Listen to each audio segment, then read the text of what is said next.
નમસ્કાર દર્શક મિત્રો, નિર્માણ ન્યૂઝના ખાસ કાર્યક્રમ હોટ ટોપિકમાં આપની સાથે હું છું ધર્મી નકુમ। હોટ ટોપિકમાં આજે વાત કરવી છે આજના ખાસ દિવસ વિશે। આજે છે 8 જૂન એટલે કે વિશ્વ brain tumour day, world brain tumour day છે। ત્યારે આજે ટ્યુમર વિશે ખાસ કરીને વાત કરવી છે।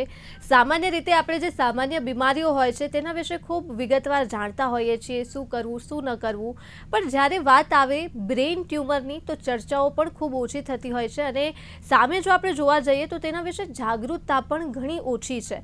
બ્રેન ટ્યુમર કેવી રીતે થાય છે, કઈ રીતે થાય છે, શું લક્ષણો છે, નિદાન કઈ રીતે કરી શકાય, ઇન્ડિયા અને ખાસ કરીને ગુજરાતના સાપેક્ષમાં જો આપણે વાત કરીએ તો ગુજરાતમાં કઈ કઈ જગ્યા પર નિદાન થઈ શકે તેમ છે, કઈ રીતે થઈ શકે તેમ છે, આપણી પાસે કેટલી ટેકનોલોજી છે, એ તમામ ઉપર વાત કરવી છે જ્યારે બ્રેન ટ્યુમરની વાત આવે તો। એટલે ખાસ કરીને આજે જ્યારે 8 જૂન છે, વર્લ્ડ બ્રેન ટ્યુમર ડે છે અને ટ્યુમર વિશે જાગૃતતા ફેલાવવાનો દિવસ છે। એટલે આજે જાગૃતતા ફેલાવી છે, ચર્ચા કરવી છે ટ્યુમર ઉપર અને ખાસ તો લોકો કે જે સામાન્ય લક્ષણોને ઘણીવાર અવગણતા હોય છે, સામાન્ય દુખાવો થતો હોય છે, માથાનો દુખાવો થાય તો પણ ઘણીવાર લોકો અવગણતા હોય છે। એટલે આજે એક્સપર્ટ સાથે ખાસ વાત કરવી છે કે કઈ રીતે આજના દિવસે બ્રેન ટ્યુમર ડે છે તો તેના વિશે જાગૃત થઈ શકાય, જો લક્ષણો દેખાય તો શું કરી શકાય, આ તમામ સવાલો ઉપર આજે ચર્ચા કરવી છે। ચર્ચા કરવા માટે આપણી સાથે જોડાયા છે surgical oncologist doctor Shivam Pandya. Doctor Shivam, હાર્દિક સ્વાગત છે આપનું નિર્માણ ન્યૂઝમાં। Thank you thank you doctor Shivam, સૌથી પહેલા જો આજની શરૂઆત કરીએ, બ્રેન ટ્યુમર ડે છે, સૌથી પહેલા એ જાણવું છે કે આ બ્રેન ટ્યુમર હોય છે શું? એટલે સામાન્ય રીતે જ્યારે તાવની આપણે વાત કરીએ તો આપણે જાણીએ છીએ, સામાન્ય જો બીમારીઓ હોય તો લક્ષણો ખબર હોય, પણ આ બ્રેન ટ્યુમર શું હોય છે? જુઓ, બ્રેન ટ્યુમર એક બહુ જ વાઇડ ટર્મ છે। આપણે જનરલી જ્યારે કોઈ એવું કે જેને મગજનો ટ્યુમર છે તો સૌથી પહેલા એવું લાગે કે સીધી જાનલેવા વસ્તુ છે, રાઈટ? તો આપણે પહેલા સમજવાનું છે કે કોઈ પણ ટ્યુમર હોય બે પ્રકારના હોય છે, એક બિનાઇન હોય અને એક મેલિગ્નન્ટ હોય। બિનાઇન એટલે કે જે બીજે બહાર ફેલાય નહીં, એની જગ્યાએ રહે, કદાચ ત્યાં ધીમે ધીમે એની સાઇઝ વધતી રહે। મેલિગ્નન્ટ એટલે કે જે બધી જ જગ્યાએ ફેલાય અને એ સાચેમાં જાનલેવા હોય છે। તો most common brain tumours are benign, એટલે કે એ આપણે જેને ઝેરી ગાંઠ કહીએ કે જે બીજે બધે ફેલાય એવા નથી હોતા। અને એની અંદર સૌથી કોમન એક ટાઈપ જેને ગ્લાયોમા કહેવાય છે, એટલે કે બ્રેનનું જે ટિશ્યુ હોય છે એની નસમાંથી જે ટ્યુમર નીકળે, ઇટ ઇઝ કોલ્ડ અ ગ્લાયોમા। એ સિવાય બીજું એક કોમન બ્રેન ટ્યુમર છે જેને મેનિન્જિયોમા કહેવાય, એટલે કે બ્રેનની અરાઉન્ડ એક પરત હોય, 3 પરત હોય જેને મેનિન્જિસ કહેવાય। એ મેનિન્જિસ માંથી જે ટ્યુમર નીકળે, ઇટ ઇઝ કોલ્ડ અ મેનિન્જિયોમા। આ પણ મેલિગ્નન્ટ જનરલી નથી હોતા, કે બીજે જગ્યાએ સ્પ્રેડ થાય એવા નથી હોતા। એટ ધ સેમ ટાઈમ અમુક છે કે જે ડેન્જરસ વેરાયટી કહેવાય છે કે જેની અંદર સ્પ્રેડ થવાના ચાન્સીસ વધારે હોય, એ જનરલી ગ્લાયોબ્લાસ્ટોમા મલ્ટીફોર્મે કરીને કહેવાય છે કે જે બહુ જ એગ્રેસિવ ટાઈપ ઓફ ટ્યુમર હોય, પણ એ ઘણું રેર હોતું હોય છે। અપાર્ટ ફ્રોમ ધેટ બીજા બ્રેન ટ્યુમર્સ જનરલી ફેફસા કે બ્રેસ્ટ કેન્સરમાંથી બ્રેનમાં સ્પ્રેડ થયા હોય, એ પણ એક જાતનું બ્રેન ટ્યુમર હોય છે, પણ એ મેટાસ્ટેટિક બ્રેન ટ્યુમર કહેવાય છે કે જે ચોથા સ્ટેજનું કેન્સર કહેવાય। તો બહુ જ એક વાઇડ વેરાયટી ઓફ ટ્યુમર્સ હોય છે કે જેને અંદર આપણે કોમન ટર્મ આપણે યુઝ કરીએ છીએ। બિલકુલ। અને ડોક્ટર શિવમ, જો વાત કરીએ આપણે બ્રેન ટ્યુમરની, થોડી આંકડાકીય વિગતો મારે આપની સાથે ચર્ચા કરવી છે, કેમ કે બ્રેન ટ્યુમર વિશે આપણે જાણીએ છીએ કે જ્યારે પણ કોઈ આવી બીમારી આવે તો લોકો ખૂબ ઓછું જાણતા હોય છે, આંકડાઓ ખૂબ ઓછા ચર્ચામાં આવતા હોય છે। જ્યારે આ પ્રકારની કોઈ બીમારી હોય તો માત્ર અમદાવાદમાં જ ડોક્ટર શિવમ 1300 જેટલા કેસ નોંધાય છે 5 વર્ષમાં। સિવિલમાં જ આટલા કેસ નોંધાય છે, માત્ર સિવિલનો જ આંકડો કહી રહીશું। અને આ યસ, સિવાય જો આપણે ઇન્ડિયાની વાત કરીએ ડોક્ટર શિવમ, તો 30,000 થી વધારે બ્રેન ટ્યુમરના કેસ ઓવરઓલ ઇન્ડિયામાંથી આવે છે અને એમાં પણ કમનસીબે 27,000 થી પણ વધારે જે લોકો છે એવરી યર એવરેજ 27,000 કરતા પણ વધારે લોકોનું મૃત્યુ થાય છે બ્રેન ટ્યુમરના કારણે। એટલે ચોક્કસ આપણે કહી શકીએ કે જ્યારે આંકડો આટલું વિશાળ હોય તો બ્રેન ટ્યુમર જે છે ઇન્ડિયામાં એક સમસ્યા બની રહ્યું છે, કેસીસ વધી રહ્યા છે બ્રેન ટ્યુમરના। હવે એ જાણવું છે આપની પાસેથી ડોક્ટર શિવમ કે કારણ શું છે, એવું તો શું થયું છે, કેમ કે બ્રેન ટ્યુમર જે છે એ પહેલા કરતા હવે કેસીસ વધ્યા છે, આ પ્રકારની બીમારી જે છે વધી રહી છે, તો કયા કારણોસર આ જે બ્રેન ટ્યુમર છે થતું હોય છે અને અચાનક કેમ આ કેસીસમાં વધારો થવા લાગ્યો છે? સૌથી ઇમ્પોર્ટન્ટ વાત એ આપણે સમજવાની છે કે સમટાઈમ્સ જે આપણને આંકડો વધારેલો દેખાય છે એનું મોટું કારણ એ છે કે ડાયગ્નોસિસ વધી ગયું છે. 8 થી 30 વર્ષ પહેલા અમદાવાદમાં કે ઇવન ગુજરાતમાં ન્યુરોસર્જન્સની તાદાદ એટલી બધી નહોતી, રાઈટ? કે સીટી સ્કેન કે એમઆરઆઈ ના મશીન્સ એટલા બધા કોમનલી અવેલેબલ નહોતા. અત્યારે ગામડે ગામડે સીટી સ્કેન એમઆરઆઈ ના મશીન છે. દરેક શહેરમાં, મેજર શહેરની અંદર તમારી પાસે ન્યુરોસર્જન્સ ને ઉત્તમથી ઉત્તમ રેડિયોલોજિસ્ટની સગવડ છે. એના કારણે હવે એવું થયું છે કે જેમ કે કોઈને માથાનો દુખાવો હોય, દવા કંઈક એ લોકો સ્ટાર્ટ કરે, દવાથી રિસ્પોન્સ ના આવે તો નેક્સ્ટ સ્ટેપ એ લોકો મગજનો સીટી કે એમઆરઆઈ કરાવતા હોય છે. બીકોઝ ઓફ ધીસ જે પેશન્ટ્સને નાના નાના ટ્યુમર્સ હોય એ પણ ડાયગ્નોઝ થઈ રહ્યા છે. તો એક રીતથી નંબર્સ વધવા four I would not say કે it's always a bad news, because it means કે આપણી પાસે જે ડાયગ્નોસ્ટિક મેન પાવર છે, કે જે ડાયગ્નોસ્ટિક ફેસિલિટીઝ છે એનો પ્રોપરલી યુઝ થઈ રહ્યો છે. જે પેશન્ટ્સ વિધાઉટ એની રીઝન જેમની ડેથ થઈ જતી હતી આ ટ્યુમર્સના લીધે, એમનામાં એટલીસ્ટ પકડાય છે અને પકડાઈને સારવારની તરફ એ લોકો જાય છે. કે જો ઇનિશિયલ સ્ટેજમાં પકડાઈ જાય તો તમે ટ્રીટમેન્ટ કરાવીને તમે એક નોર્મલ લાઈફ કાઢી શકો. તો because as I said most of the brain tumours benign હોય છે, સાદા હોય છે. સો એ ટાઈમલી ડિટેક્ટ થઈ જાય નાના સ્ટેજમાં તો આપણે એની સર્જરી કરાવીને એક નોર્મલ લાઈફ દર્દી કાઢી શકે છે. બીજું જે રીઝન આપણે કહીએ છીએ, સમ ઓફ ધ કોમન રીઝન્સ આની અંદર એ છે કે તમારી આપણે આજે ઇન જનરલ જે બી આપણો ડાયટના ચેન્જીસ છે કે પછી મોબાઈલની ઇન્ક્રીઝ ફ્રીક્વન્સી યુઝ થઈ રહી છે, એ બધાના લીધે એક નાનકડું કોન્ટ્રીબ્યુટિંગ ફેક્ટર હોઈ શકે છે. But most of the time આ ટ્યુમર્સમાં કંઈક ઇન્ટરનલ જેનેટિક મ્યુટેશન્સ ને એ રીઝન્સ વધારે કોમન થતા હોય છે કમ્પેર્ડ ટુ કે કોઈ બહારનું કોઈ બીજું રીઝન હોય. બિલકુલ. અને હવે જ્યારે રીઝનની આપણે ચર્ચા કરીએ તો અલગ અલગ કારણો છે આ બ્રેન ટ્યુમર પાછળના. એમાં સૌથી વધારે જે રેડિયેશન એક્સપોઝર છે તેના વિશે જાણવું છે. ન માત્ર બ્રેન ટ્યુમર, પણ રેડિયેશન એક્સપોઝરના કારણે શરીરમાં અનેક પ્રકારની બીમારીઓ થાય છે, ખૂબ મોટા પ્રમાણમાં નુકસાન થાય છે શરીરને. એટલે આ રેડિયેશન એક્સપોઝરના કારણે આપણા શરીરને કેટલું નુકસાન થાય છે, બ્રેન ટ્યુમર થવા પાછળ આ જે રેડિયેશન છે કેટલા જવાબદાર છે, તેના વિશે જાણવું છે. તો રેડિયેશન બહુ બધા પ્રકારના હોય છે. તમે અત્યારે જો બહાર તડકામાં ઉભા રહો તો તમારે અલ્ટ્રાવાયોલેટ રેડિયેશન, જે અલ્ટ્રાવાયોલેટ લાઇટ તમારી ચામડી ઉપર પડે. આજે જો તમે તમારા મોબાઈલમાં ચેક કરશો, દરેક સ્માર્ટફોનની અંદર એક વેધરનું એપ છે. એ એપની અંદર એ લોકો લખે છે કે યુવી રેડિયેશનની માત્રા કેટલી છે. જો તમે એના પર ક્લિક કરો તો એક્સ્ટ્રીમ યુવી રેડિયેશન એવી રીતે લખેલું આવે છે. ઇટ મીન્સ કે અલ્ટ્રાવાયોલેટ રેઝ જે બપોરે જે ગરમીથી જે આવતા હોય છે એ તમારી સ્કિનના કોન્ટેક્ટમાં આવે છે. એના લીધે ઘણા બધા સ્કિન ટ્યુમર થવાની શક્યતા વધતી હોય છે. એ સિવાય બીજું જે રેડિયેશન આપણે વાત કરીએ તો એ જનરલી ડોક્ટર્સમાં એનું રિસ્ક થોડુંક હાયર હોય છે, કેમ કે અમે લોકો રૂટીનલી એક્સરે, સીટી સ્કેન એના કન્સોલ, એના મશીનની પાસે ઉભા રહેતા હોઈએ છીએ કે અમારી ઇવન સર્જરીની અંદર બી અમારે સીટી સ્કેનના અમારે શૂટ લેવા પડે છે.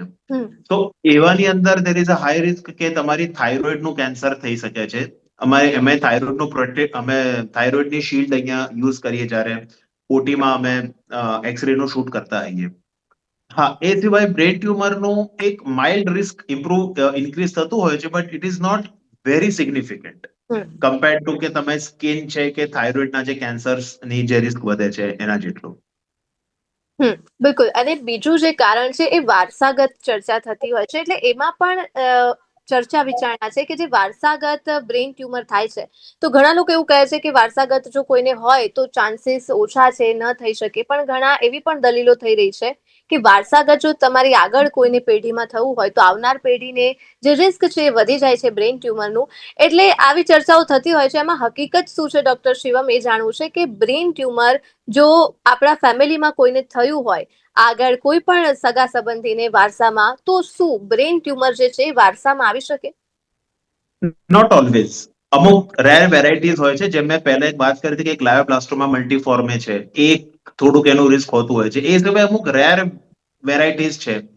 બાકી અપાર્ટ ફ્રોમ ધેટ ઇનહેરિટેડ એવા કોઈ સિન્ડ્રોમ્સ મારા ખ્યાલમાં એટલા કોઈ છે નહીં કે જેમાં આવતું હોય.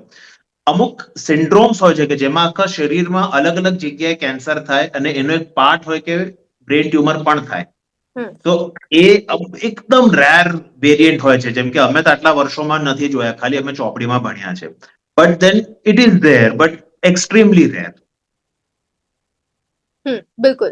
એટલે હવે જ્યારે આપણે કારણોની ચર્ચા કરીએ છીએ, તો હવે મારે જાણવું છે લક્ષણો વિશે, કે બ્રેન ટ્યુમર જો થાય તો શરૂઆતના લક્ષણ શું હોય. સૌથી પહેલા તો તેના પર જ ચર્ચા કરીએ કે જાણી કઈ રીતે શકાય, બોડીમાં કયા કયા એવા તો ચેન્જીસ થાય ડોક્ટર શિવમ, કે જેથી મને જાણ થાય કે આ પ્રકારની કોઈ હલનચલન છે મારા બોડીમાં થઈ છે, આ વસ્તુ બદલાઈ છે.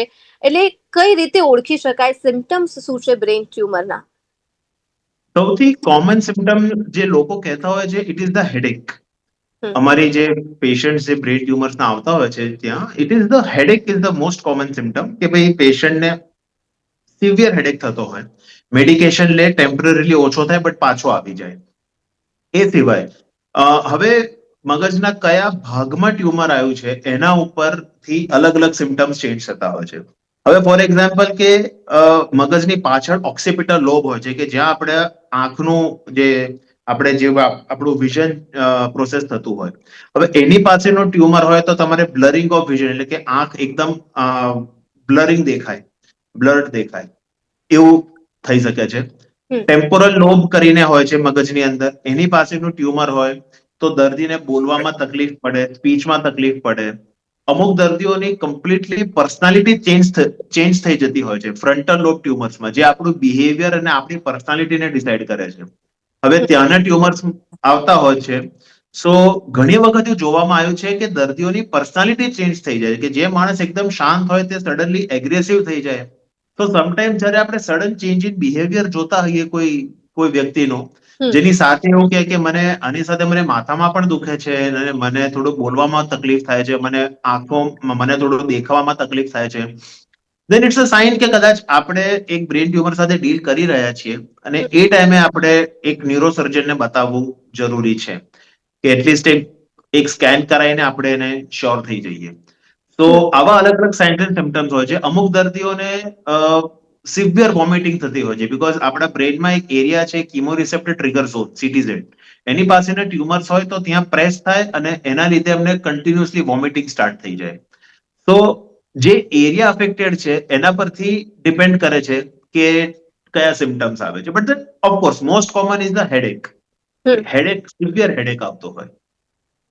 બિલકુલ, એટલી સાચી વાત કરી છે આપણે. સિમ્ટમ્સની જો વાત કરીએ ડોક્ટર શિવમ, તો હેડેકની જે પર્ટિક્યુલર વાત કરી છે, કેમ કે ઘણીવાર સામાન્ય માથાનો દુખાવો પણ થતો હોય છે, સિવિયર માથાનો દુખાવો પણ થતો હોય, તો શું આમાં પણ કોઈ પર્ટિક્યુલર એવું સિમ્ટમ્સ છે કે જે એકદમ પર્ટિક્યુલર હોય, કે જો આ વસ્તુ થાય છે તો આ બ્રેન ટ્યુમર છે જ, અથવા તો પછી બ્રેન ટ્યુમરને જાણવા માટે એકમાત્ર ઉપાય છે કે ડોક્ટર પાસે જવું પડે?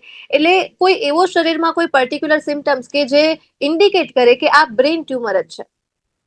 જનરલી તો એવું નથી હોતું. તમારે હેડેકની સાથે જો નોર્મલ દવાથી સરખું ના થાય, થોડું તમે 2 દિવસ 3 દિવસ દવા લો, બીજું કોઈ ચેકઅપ કરાવો, નથી સરખું થતું, ઇન ધેટ કેસ આપણે એનું સ્કેન કરાવવું બેટર પડે અને ડોક્ટરની પાસે જઈને બતાવવું બેટર પડે. બિલકુલ. અને હવે આપણે વાત કરીએ બ્રેન ટ્યુમર. હું ગઈ ડોક્ટર પાસે, એનું નિદાન થઈ ગયું, સારવાર થઈ ગયું બ્રેન ટ્યુમરનું, પણ બ્રેન ટ્યુમર થઈ ગયા બાદ, નિદાન થઈ ગયા બાદ કયા કયા પ્રકારની કાળજી લેવી જોઈએ? કેમ કે જો આપણે ઇન્ડિયન્સની વાત કરીએ, આપણે ગુજરાતીઓની ખાસ વાત કરીએ, તો બીમારી કોઈ પણ થઈ હોય, જેવું નિદાન થઈ જાય છે એવું લોકો સમજી લે છે કે હવે આપણું નિદાન થઈ ગયું છે એટલે હવે આપણે ડેન્જર નથી, આપણને કોઈ પણ પ્રકારનો ખતરો નથી. તો જો નિદાન થઈ જાય બ્રેન ટ્યુમરનું, એના પછી કોઈ તકેદારી રાખવાની જરૂરિયાત છે, ત્યારબાદ શું કરવું? જેમ નિદાન થયું, જેટલી જલ્દી પોસિબલ થાય એટલી જલ્દી એની ટ્રીટમેન્ટ લેવી જોઈએ. તો ટ્રીટમેન્ટમાં આપણી પાસે 2 ઓપ્શન્સ જનરલી રહેતા હોય છે. એક સર્જરી હોય છે અને અમુક રેર બ્રેન ટ્યુમર્સ છે કે જે વિધાઉટ સર્જરી પણ ક્યોર થતા હોય છે. તો 2 ટ્રીટમેન્ટ ઓપ્શન્સ છે મેઇનલી આપણી પાસે. સો એઝ સુન એઝ પોસિબલ આપણે એની ટ્રીટમેન્ટ સ્ટાર્ટ કરાવવી જોઈએ, વિધાઉટ વેઇટિંગ ફોર કે ભાઈ એની મેળે સરખું થઈ જશે. આપણામાં ઘણી વખત શું થતું હોય છે, ઇવન અમારી પાસે જ્યારે કેન્સરના દર્દીઓ આવે છે, મારું મેઇનલી મોટા ગળાના કેન્સરના દર્દીઓ મારી પાસે વધારે આવે છે, તો એ પેશન્ટ્સ એક વખત નિદાન થાય એના પછી એ રાહ જુએ છે કે એની મેળે ઠીક થઈ જાય, કે પછી આપણે કશુંક ઔષધ લઈએ, કોઈ નેચરોપેથી કરાવીએ, કશી હોમિયોપેથીથી જો એ મટી જતું હોય, પ્રોબ્લેમ ઇઝ કે એવી રીતે નથી મટતું, એનાથી ખાલી તકલીફ આપણી વધતી જાય છે. અને એના પછી જ્યારે એક વખત તકલીફ વધી જાય એના પછી એની સારવાર અઘરી પડે છે. તો જો તમે અર્લી અને ટ્રીટેબલ સ્ટેજમાં નિદાન કરાયું હોય તો સારામાં સારી વસ્તુ એ છે કે આપણે એનું થાય એટલી પોસિબલ આપણે એની ટ્રીટમેન્ટ કરાવી દઈએ. બિલકુલ. એટલે આ ટ્રીટમેન્ટ જે છે એ કેટલા સમયગાળા સુધી ચાલી શકે? જો બ્રેઇન ટ્યુમરની ટ્રીટમેન્ટ કરાવી હોય તો, જો કે કેસ દર કેસ અલગ-અલગ હોઈ શકે, પણ તેમ છતાં પણ ડોક્ટર પાસે જાય ત્યારબાદ આ જે બ્રેઇન ટ્યુમરની ટ્રીટમેન્ટ છે કેટલા સમયગાળા સુધી હોય છે અને કેટલા સમય સુધી ખાસ તો પરેજી પાડવાની જરૂરિયાત હોય છે? આની અંદર ટ્રીટમેન્ટ જેમ મેં કીધું કે મેઇનલી બે જાતની હોય છે. એક સર્જરી હોય છે અને બીજું કે તમે રેડિયેશન થી બી એને ઠીક કરી શકો છો. હવે મોસ્ટ કોમનલી આપણને સર્જરી ખબર છે કે ટ્યુમર છે, આપણે એને સર્જરીથી આપણે કાઢી દેતા હોઈએ છીએ.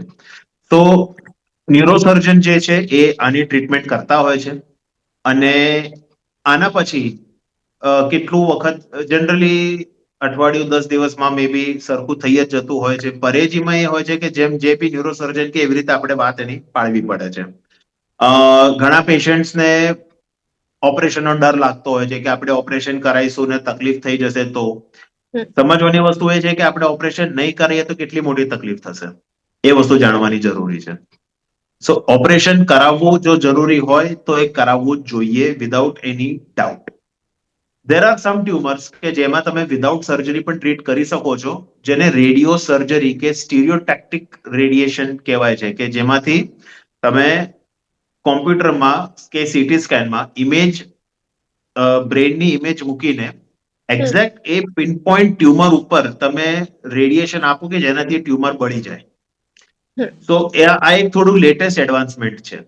સો અમુક ટ્યુમર્સમાં આ ટ્રીટમેન્ટ પણ પોસિબલ થતી હોય છે. સો ઓબ્વિયસલી આપણે એક વખત ડાયગ્નોઝ થયું પછી ટ્રીટમેન્ટનો પાર્ટ આપણે જે બી ન્યુરોસર્જન છે જેમને આપણે બતાવીએ છીએ એમને આપણે આગળ કન્સલ્ટ કરીને ટ્રીટમેન્ટનું ગાઈડન્સ લેતા રહેવાનું. અને ગુજરાતની જો આપણે વાત કરીએ ડોક્ટર શિવમ, તો બ્રેઇન ટ્યુમર માટે ગુજરાતમાં કેટલી ટેકનોલોજી છે, આપણે કેટલા સજ્જ છીએ જ્યારે મેડિકલ ક્ષેત્રે વાત આવે બ્રેઇન ટ્યુમર માટેની, તો ગુજરાત પાસે કેટલી ટેકનોલોજી છે, કેટલી એડવાન્સ ટ્રીટમેન્ટ થઈ શકે તેમ છે? ગુજરાતની અંદર ઓલમોસ્ટ બધું જ પોસિબલ ટ્રીટમેન્ટ આપણી પાસે અવેલેબલ છે. હું આની પહેલા હું સિવિલમાં 5 વર્ષ હતો, ત્યાં ન્યુરોસર્જરી ડિપાર્ટમેન્ટ આખું હતું જ્યાં રૂટીનલી આવા ટ્યુમર સાથે એ લોકો ડીલ કરતા હતા. એ સિવાય હાલમાં પણ આપણે પ્રાઇવેટ સેક્ટરની અંદર સારામાં સારી ટ્રીટમેન્ટ અવેલેબલ હોતી હોય છે અને ઘણા ઘણા દર્દીઓ આવતા હોય છે અને જેમનું ઘણું સારું રિઝલ્ટ આવતું હોય છે. તો ગુજરાતની અંદર એક રીતે આપણે કહીએ તો the medical facilities are at par with any other place, કે બધું જ સરસ અવેલેબલ છે અને એટલા જ સ્કિલ્ડ આપણી પાસે ડોક્ટર્સ, ન્યુરોસર્જન્સ, રેડિયેશન ઓન્કોલોજીસ્ટ, રેડિયેશનના મશીન, ન્યુરોસર્જરી માટેના instruments, everything excellent. So definitely હું કહી શકું છું કે અહીંયા આપણે કોઈ પણ બ્રેન ટ્યુમર હોય એનું ટ્રીટમેન્ટ અવેલેબલ હોતી હોય છે. અને જો આપણે વાત કરીએ ડાયટની અને એક્સરસાઇઝની, યોગાની જો વાત કરીએ તો ડાયટ જે છે એ કેટલું જવાબદાર હોય છે બ્રેઇન ટ્યુમર થવા પાછળ? એટલે મારી જે લાઈફસ્ટાઈલ છે, મારું જે ડાયટ છે તેનાથી ને કેટલા ચાન્સીસ છે, કયા પ્રકારની મારી લાઈફસ્ટાઈલ ડાયટ હોય તો મને બ્રેઇન ટ્યુમર થઈ શકે?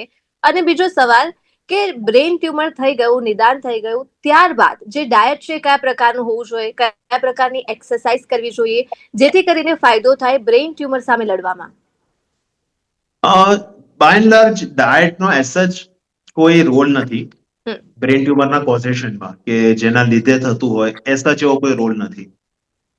હા, આપણે એવું કહીએ કે એક વખત ટ્રીટમેન્ટ થઈ ગઈ, રાઈટ, સર્જરી થઈ ગઈ, એના પછી યોગાનો અને ફિઝિકલ એક્સરસાઇઝનો ઘણો સારો રોલ હોય છે અને it is true across all tumours, ખાલી બ્રેન ટ્યુમર નહીં. શરીરના કોઈ પણ ભાગના ટ્યુમરમાં તમારી એક વખત ટ્રીટમેન્ટ પતી ગઈ છે એના પછી યોગા અને ફિઝિકલ થેરેપી, જેને ફિઝિયોથેરેપી કે બેઝિક એક્સરસાઇઝ, એનો રોલ ઘણો સારો હોય છે અને it has been પ્રુવન in multiple papers કે તમારી પેશન્ટની પોસ્ટ ઓપરેટિવ રિકવરીની અંદર યોગાનો, ફિઝિકલ થેરેપીનો, એક્સરસાઇઝનો અને ડાયટનો રોલ કેટલો સારો હોય છે. સો હેલ્ધી ડાયટ આપણે જે લેવાનું કે જે આપણે જે બેઝિક પરેજી આપણે કહેતા હોઈએ છીએ કે ભાઈ તેલવાળું મસાલાવાળું એવું ઓછું લેવાનું, ગ્રીન વેજીટેબલ્સ ફ્રૂટ્સ વધારે લેવાના, ન્યુટ્રિશિયસ ડાયટ વધારે લેવાનું, પ્રોટીન રિચ ડાયટ વધારે લેવાનું. હવે these are very basic things, but surgery પછીના સ્ટેજમાં રિકવરી માટે આ બહુ જ સારી હેલ્પ કરે છે. સેમ વસ્તુ છે કે તમે એક્સરસાઇઝ જેટલી આપણે કરતા હોઈએ છીએ, પેશન્ટની રિકવરી એટલી સારી આવે છે, પેશન્ટનું મનથી એટલું સારું ફીલ થાય છે. બીકોઝ આપણે એક વસ્તુ સમજવાની છે કે કેન્સર ખાલી બોડીમાં નથી થતું, કેન્સર તમારે થાય પેશન્ટ મનથી પણ તૂટી જાય છે. હવે એના માટે એમનું એક નોર્મલ ફીલ કરાવવા માટે બી જો બેઝિક એક્સરસાઇઝીસ થી ઘણી વખત દર્દીઓને સારું લાગે છે અને એનાથી બી એમની રિકવરી ફાસ્ટ થતી હોય છે. તો પોસ્ટ ઓપરેટિવ પોસ્ટ ટ્રીટમેન્ટ આનો રોલ બહુ જ સારો છે. બિલકુલ, તમે ખૂબ સારી વાત કરી. જે માનસિક રીતે જે વાત કરી છે એ ખૂબ જ એક મુદ્દો છે. ન માત્ર બ્રેઇન ટ્યુમર પણ કોઈ પણ બીમારી હોય એમાં દર્દીનું માનસિક રીતે મજબૂત હોવું ખૂબ જ જરૂરી છે. તો પણ ઘણો ફાયદો થાય છે બીમારી સામે લડવામાં. એટલે આપ તો દર્દીઓ સાથે વાતચીત કરતા રહેતા હો છો, ફેમિલીને મળતા રહેતા હો છો. કઈ રીતે જ્યારે પણ બ્રેઇન ટ્યુમર થાય, આવી બીમારી હોય એટલે એક તો પહેલા જ દર્દી ગભરાઈ જાય છે. જ્યારે જાણ થાય કે મને આ પ્રકારની બીમારી છે, પરિવાર ગભરાઈ જાય છે. તો આ પ્રકારની સિચ્યુએશનમાં ડોક્ટર શિવમ કઈ રીતે કામ રહી શકાય, દર્દી જે છે મેન્ટલી કઈ રીતે સ્ટ્રોંગ રહી શકે, અને બીજું કે ફેમિલી તરફથી કેટલો સપોર્ટ હોવો જોઈએ, કઈ રીતનું બિહેવિયર હોવું જોઈએ દર્દી માટે? જુઓ, સૌથી ઇમ્પોર્ટન્ટ વસ્તુ સમજવાની એ છે કે આજની તારીખમાં એવો કોઈ રોગ નથી કે આપણે જે રીતથી મૂવીઝમાં કે ચોપડીઓમાં આપણે વાંચ્યું છે કે હવે આ રોગમાં કંઈ જ નહીં થઈ શકે, એવું હવે બહુ જ ઓછા રોગ રહ્યા છે. એવું નથી કહેતો કે 100% બધા જ રોગની સામે આપણી પાસે દવા છે, but most of the tumours, most of the cancers આપણી પાસે કંઈક ને કંઈક ટ્રીટમેન્ટ અવેલેબલ છે. મોસ્ટ ઓફ ધ ટાઈમ એ ક્યોરેટિવ ટ્રીટમેન્ટ છે, વિચ મીન્સ કે આપણે એ ટ્યુમરને કમ્પ્લીટલી કાઢી શકીએ છીએ, રાઈટ? અગર જો ક્યોર નથી કરી શકતા તો આપણી પાસે એવી ટ્રીટમેન્ટ છે કે જેમાંથી આપણે એનું પ્રોગ્રેશન રોકી શકીએ છીએ કે એ સ્લોલી ઇન્ક્રીઝ થાય એની સાઇઝમાં. કહેવાની વસ્તુ એ છે કે કોઈ પણ ટ્યુમર, કોઈ પણ કેન્સર હવે ઇનક્યોરેબલ જેવું આપણે નથી કહેતા. દરેક કેન્સરની ધીમે ધીમે કરીને ટ્રીટમેન્ટ બહાર આવતી ગઈ છે. સો જ્યારે તમને કે તમારા પરિવારજનને કેન્સરની તકલીફ થાય, પહેલી વસ્તુ એ સમજવાની છે કે આપણે ગભરાવાનું નથી, આપણે હિંમત હારવાની નથી. દરેક પ્રકારની સારવાર અવેલેબલ છે અને ઇફેક્ટિવ છે. બીજી વસ્તુ, સારવાર કરાવવી અઘરી છે. Yes, surgery is difficult, radiation લેવું હોય it is difficult, but at the same time એ તમારી ટ્રીટમેન્ટ ઇફેક્ટિવ હોય છે અને એનો જ્યારે ઇફેક્ટ આવે છે એ બહુ જ સારી આવે છે. તો જે બી તમને દુખાવો, જે બી તમને ડર લાગે છે, એ ખાલી જો સારવાર ન હોય તો એ તો ટ્રીટમેન્ટથી તમે રિકવર થઈ જ જવાના છો. બટ એના પછીની જે તમારી લાઈફ સ્પેન છે એ ઘણી ઇન્ક્રીઝ થતી હોય છે. તો સૌથી ઇમ્પોર્ટન્ટ વસ્તુ આ સમજવાની છે કે આપણે હિંમત નથી હારવાની. દરેક વસ્તુની સારવાર છે. લોકો કેન્સરનું નામ સાંભળીને ગભરાઈ જતા હોય છે કે અરે કેન્સર થઈ ગયું હવે તો પતી ગયું. હવે એવું નથી રહ્યું. આપણે ચોથા સ્ટેજના કેન્સર પણ ટ્રીટ કરીએ છીએ. ચોથા સ્ટેજના કેન્સરમાં પણ આપણે રિઝલ્ટ આપી રહ્યા છીએ. તો હવે સાયન્સ ત્યાં સુધી આગળ વધી ગયું છે. બિલકુલ, બિલકુલ. ખૂબ સાચી વાત કરી છે આપે ડોક્ટર શિવમ, અને ખૂબ ખૂબ આભાર આપનો આજે જોડાવા બદલ અમારી સાથે અને ચર્ચા કરવા બદલ. ફરી એક વખત ડોક્ટર શિવમ, આપનો ખૂબ ખૂબ આભાર. તો દર્શક મિત્રો, આજની આ વિશેષ ચર્ચામાં માત્ર આટલું જ. હાલ મને આપશો રજા. નમસ્કાર.